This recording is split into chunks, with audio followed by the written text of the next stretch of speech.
Books on Tape presents The Count of Monte Cristo by Alexandre Dumas, originally published in 1844. This book is read by Richard Matthews. Chapter 1. The Arrival at Marseille. On the 24th of February, 1815, the lookout of Notre-Dame de la Garde signalled the three-master, the Pharaon, from Smyrna, Trieste, and Naples. As usual, a pilot put off immediately, and rounding the Chateau d'If, got on board the vessel between Cape Morgion and the Isle of Rion. Immediately, and according to custom, the platform of Fort Saint-Jean was covered with spectators. It is always an event at Marseille for a ship to come into port, especially when this ship, like the Pharaon, had been built, rigged, and laden on the stocks of the old fosse, and belonged to an owner of the city. The ship drew on. It had safely passed the strait which some volcanic shock had made between the Isle of Calasarein and the Isle of Jaros, had doubled Pomègue, and approached the harbour under topsails, jib, and foresail, but so slowly and sedately that the idlers, with that instinct which misfortune sends before it, asked one another what misfortune could have happened on board. However, those experienced in navigation saw plainly that if any accident had occurred, it was not to the vessel herself, for she bore down with all the evidence of being skilfully handled, the anchor ready to be dropped, the bowsprit shrouds loose, and beside the pilot, who was steering the Pharaon by the narrow entrance of the port of Marseille, was a young man who, with activity and vigilant eye, watched every motion of the ship, and repeated each direction of the pilot.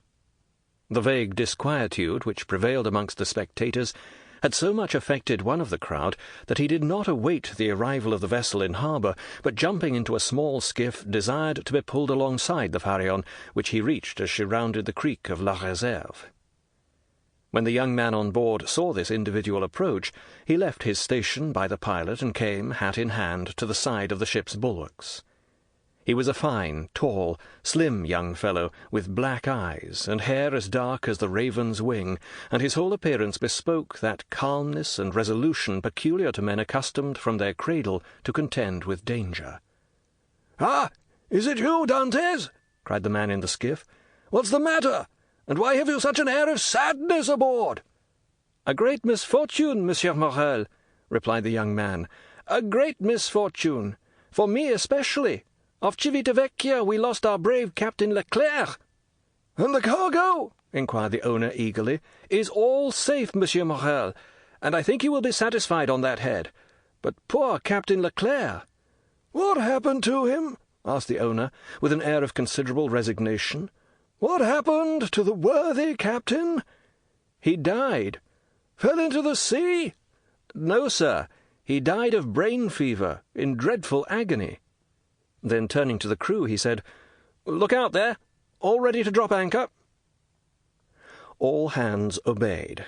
At the same moment the 8 or 10 seamen who composed the crew sprung, some to the main-sheets, others to the braces, others to the halyards, others to the jib-ropes, and others to the topsail brails.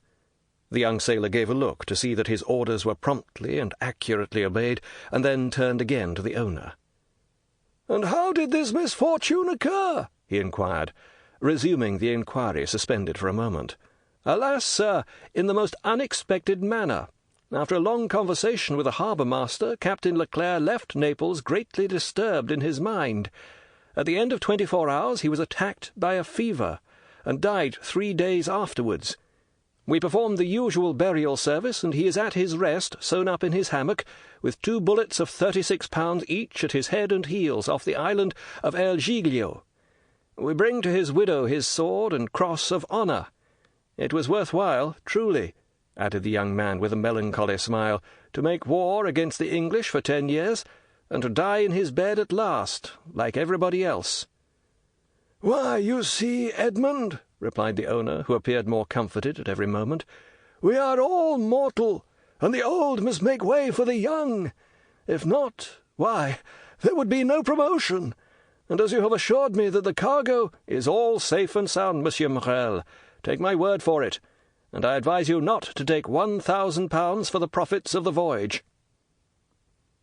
Then, as they were just passing the round tower, the young man shouted out, "Ready there, to lower topsails, foresail, and jib!" The order was executed as promptly as if on board a man of war. "Let go, and brail all!"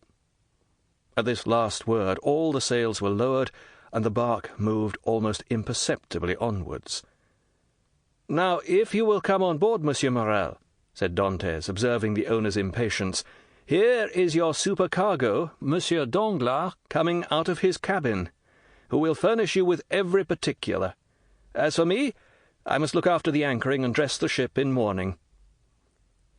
The owner did not wait to be twice invited. He seized a rope which Dantès flung to him, and with an activity that would have done credit to a sailor, climbed up the side of the ship, whilst the young man, going to his task, left the conversation to the individual whom he had announced under the name of Danglars, and who now came towards the owner. He was a man of 25 or 26 years of age, of unprepossessing countenance, obsequious to his superiors, insolent to his inferiors, and then, besides his position as responsible agent on board, which is always obnoxious to the sailors, he was as much disliked by the crew as Edmond Dantès was beloved by them. "Well, Monsieur Morel," said Danglars, "you have heard of the misfortune that has befallen us?" Yes, poor Captain Leclerc. He was a brave and an honest man. "And a first-rate seaman, grown old between sky and ocean, as should a man charged with the interests of a house so important as that of Morel and Son," replied Danglars. "But," replied the owner, following with his look Dantès, who was watching the anchoring of his vessel, "it seems to me that a sailor needs not be so old as you say, Danglars, to understand his business. For our friend Edmond seems to understand it thoroughly, and not to require instruction from anyone." "Yes," said Danglars, casting towards Edmond a look in which a feeling of envy was strongly visible. "Yes, he is young, and youth is invariably self-confident. Scarcely was the captain's breath out of his body than he assumed the command without consulting anyone, and he caused us to lose a day and a half at the Isle of Elba, instead of making for Marseille direct." "As to taking the command of the vessel," replied Morel, "that was his duty as captain's mate. As to losing a day and a half off the Isle of Elba, he was wrong, unless the ship wanted some repair." "The ship was as well as I am, and as, I hope, you are, Monsieur Morel, and this day and a half was lost from pure whim, for the pleasure of going ashore and nothing else." "Dantès," said the ship-owner, turning towards the young man, "come this way." "In a moment, sir," answered Dantès, "and I'm with you." Then, calling to the crew, he said, "Let go." The anchor was instantly dropped, and the chain ran rattling through the porthole. Dantès continued at his post, in spite of the presence of the pilot, until this manoeuvre was completed, and then he added, "Lower the pennant half-mast high. Put the ensign in a weft, and slope the yards." "You see," said Danglars, "he fancies himself captain already, upon my word." "And so, in fact, he is," said the owner. "Except your signature and your partner's, Monsieur Morel." "And why should he not have this?" asked the owner. "He is young, it is true, but he seems to me a thorough seaman and of full experience." A cloud passed over Danglars' brow. "Your pardon, Monsieur Morel," said Dantès, approaching. "The ship now rides at anchor, and I am at your service. You hailed me, I think?" Danglars retreated a step or two. "I wish to inquire why you stopped at the Isle of Elba." "I do not know, sir. It was to fulfil a last instruction of Captain Leclerc, who, when dying, gave me a packet for the Maréchal Bertrand." "Then did you see him, Edmond?" "Who?" "The Maréchal." "Yes." Morel looked around him, and then, drawing Dantès on one side, he said suddenly, "And how is the Emperor?" "Very well, as far as I could judge from my eyes." "You saw the Emperor, then?" "He entered the Maréchal's apartment whilst I was there." "And you spoke to him?" "Why, it was he who spoke to me, sir," said Dantès with a smile. "And what did he say to you?"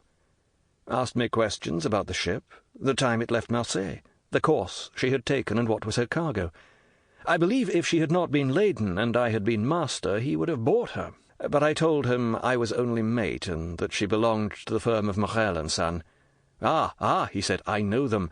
The Morels have been ship-owners from father to son, and there was a Morel who served in the same regiment with me when I was in garrison at Valence." "Pardieu! And that is true," cried the owner, greatly delighted. And that was Polycarp Morel, my uncle, who was afterwards a Sample complete. Ready to continue?